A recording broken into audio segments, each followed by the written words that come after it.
In 2013, the Essex Region Conservation Authority celebrated 40 years of conservation. And looking back over the past 4 decades, it's almost impossible to imagine how far we've come.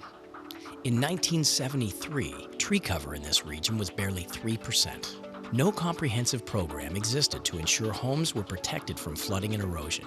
There were no conservation areas or greenways. In fact, we were the second last of Ontario's conservation authorities to be established.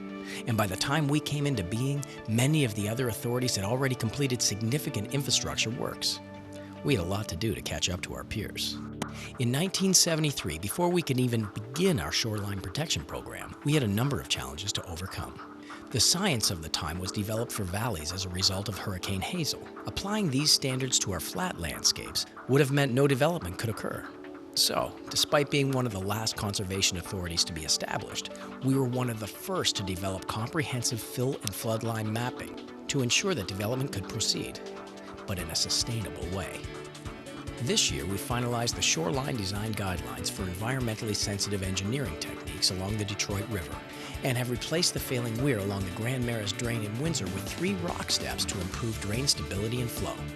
We worked with the municipality of Leamington for the design of the Road 1 dike to help protect people and property from the dangers of flooding and erosion.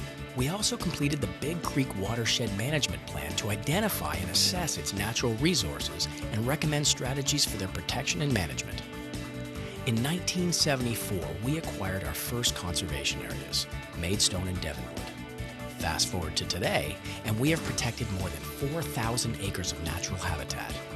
We manage 19 publicly accessible conservation areas and almost 100 kilometers of trails. This year, we enhanced visitor services by adding a shorebird viewing shelter at Hillman Marsh and beginning construction of our new eco washroom at Holiday Beach. In 1976, we began our tree planting program and planted 32,000 trees. This year, we planted over 135,000 trees, including our 6 millionth. We also restored 115 acres of habitat and completed an important project at the Windsor Airport to connect 2 separate forests. We developed the Essex Region Natural Heritage System strategy to help better protect natural areas and recommend restoration opportunities, and worked with the County of Essex to help finalize their official plan. We also released the 2012 Watershed Report Card, which measures environmental indicators to identify current conditions and changes to watershed health. It also helps to guide our conservation and restoration efforts and allows us to monitor progress. ERCA also launched a program to help landowners understand more about their septic systems and the necessity of regular maintenance, and partnered with local contractors to offer service discounts. We co-hosted a bi-national workshop to share agricultural science, technology, and data for improved Great Lakes water quality, and created the region's first rain garden. This rain garden is of low-impact design to help manage stormwater, and we hope landowners will be inspired to recreate it on their own properties. In August, ERCA and the U.S. Fish and Wildlife Services signed agreements to ensure that lands will be managed collaboratively in the spirit of the U.S. Detroit River International Wildlife Refuge and the Western Lake Erie Watershed's Priority Natural Area.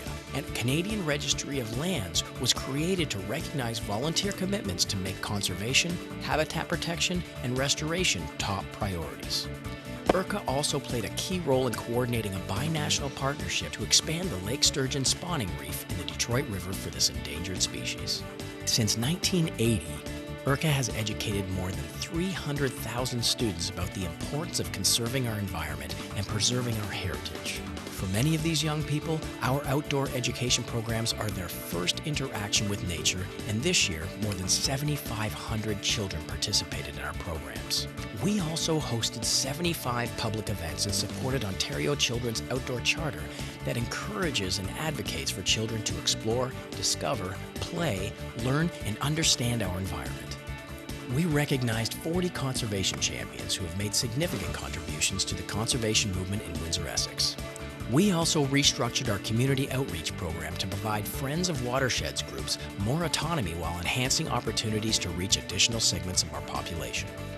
When we look back to 1995, when the province of Ontario cut funding to conservation authorities by 70%, our board of directors at the time was truly visionary. While cutting programs would have been the easy choice, they chose to maintain existing levels of service, requiring staff to focus on revenue generation, implementing fees for service to those who benefit, and strengthening community and municipal partnerships.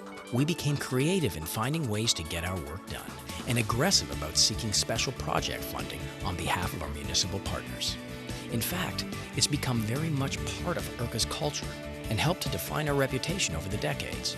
We are known to find innovative solutions for, at times, seemingly insurmountable challenges.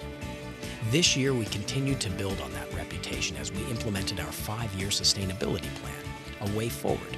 This plan provides a focus for organizational sustainability, continuing our operations while concentrating on some pressing capital issues such as infrastructure and reserves. A new organizational structure provides clarity, encourages collaboration, and better positions ERCA to respond to the next generation of conservation challenges. While we've said it before, none of these accomplishments were made in isolation. We thank every mayor, municipal councilor, and past ERCA board member who has embraced a regional approach to doing business and recognized that what's good for our region ultimately benefits our own municipalities. It's also critically important to say thank you to the many partners and volunteers who have helped us over the years. To everyone who has had a hand in the conservation of this region, we salute you. We're all familiar with Margaret Mead's quote that only a small, thoughtful group of committed citizens can change the world.